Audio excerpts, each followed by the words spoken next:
हिरनी की रक्षा। गुरु रविदास कोमल हृदय के महापुरुष थे। एक बार लहर तारा तालाब, जो कि कबीर की प्रकट स्थली है, उन दिनों वहां पर घना जंगल था। वहां एकांत रमणीय स्थान पर गुरु रविदास ध्यान की अवस्था में बैठे थे। आसपास प्रकृति का दृश्य मन को मोहित कर रहा था। इसी समय एक हिरनी भागती हुई इधर निकल आई, जिसके पीछे शिकारी लगा हुआ था। वह हिरनी को मारने के लिए तैयार था। शिकारी ने हिरनी को अपने काबू में कर लिया था।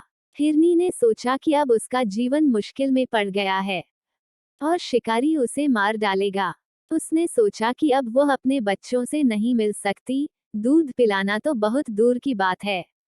हिरनी अपने मन में ऐसा सोचकर दुखी हो रही थी। अपने बच्चों को याद कर उसकी आंखों से आंसू बहने लगे। यह देखकर शिकारी ने पूछा कि तेरी आंखों में आंसू आने का क्या कारण है। हिरनी ने कहा कि मुझे अपने बच्चों की याद आ रही है, इसलिए मेरी यह हालत है। शिकारी से हिरनी ने कहा, तू मुझे 2 पल के लिए छोड़ दे, मैं अपने बच्चों को दूध पिलाकर तेरे पास आ जाऊंगी।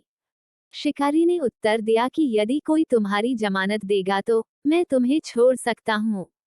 पास ही गुरु रविदास थे।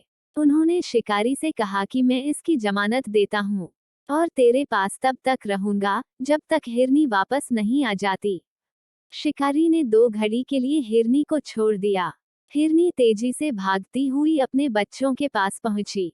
बच्चों ने जब देखा कि उनकी माता आ गई है, तो वे अपनी माता से लिपट गए। जब वे दूध पीने लगे तो उन्होंने देखा कि उनकी माता उदास है। बच्चों ने माता को उदास देखकर पूछा कि माताजी, आपकी उदासी का क्या कारण है। हिरनी ने उन्हें सारी बात बताई। बच्चों ने कहा, माताजी, अब हम दूध नहीं पिएंगे, बल्कि आपके साथ जाएंगे।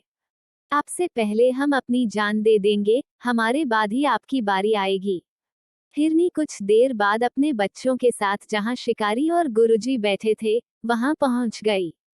हिरनी ने शिकारी से कहा कि अब इन संत महापुरुष को छोड़ दो, हम 2 घड़ी से पहले तुम्हारे पास पहुंच गए हैं। जब शिकारी ने हिरनी को मारने के लिए कटार का वार किया, तो शिकारी का कटार वाला हाथ ऊपर ही रह गया। वह जड़ पत्थर के समान हो गया। उसकी अपनी आंखों के सामने मृत्यु नाचती हुई दिखाई देने लगी। जब उसको ऐसा आभास हुआ तो वह मन ही मन पश्चाताप करने लगा और बार बार गुरु रविदास को प्रणाम करने लगा।